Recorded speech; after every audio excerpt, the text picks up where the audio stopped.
Hi friends, என்னடா வெறும் தண்டவாளத்தை மட்டும் காமிச்சிட்ருக்கேனேன்னு பார்க்குறீங்களா? ஒன்றும் இல்லைங்க. இங்கே கனடாவில் இருக்க கோ ஸ்டேஷனை உங்களுக்கு ஜஸ்ட் வியூ காமிக்கலான்றதாங்க இப்போ என்னடா கோ ஸ்டேஷன்னு பார்க்குறீங்களா? கோ ஸ்டேஷன்லாம் ஒன்றும் இல்லைங்க. நம்ம ஊரில் நம்ம ரயில்வே ஸ்டேஷன்னு சொல்கிறோம்ல, அதை தான் இங்கே கோ ஸ்டேஷன்னு சொல்லுவாங்க.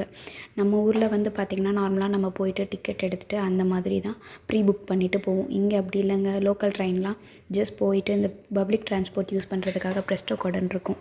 அதை நம்ம உள்ளே என்ட்ரானோடனே டேப் பண்ணிவிட்டு போக ஆரம்பிச்சிடும். நமக்கான ட்ரெயின் வந்துருச்சுங்க. இப்போ நம்ம உள்ளே போயிட்டு அப்பர் பர்த் கீழே டவுன் பர்த் ரெண்டுமே இருக்குங்க.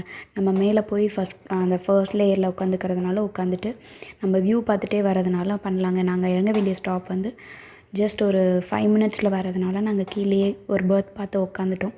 தென் அப்படியே வெளியே இருக்க லேக்லாம் அப்படியே வீடியோ எடுத்துகிட்டு வெளியே வந்துட்டு மறுபடியும் அகைன் ப்ரெஸ்டோ கார்டை டேப் பண்ணிவிட்டு வெளியே கிளம்பிட்டோங்க. ஓகே ஃப்ரெண்ட்ஸ், நெக்ஸ்ட் வீடியோவில் பார்க்கலாம். டாட்டா, பாய்.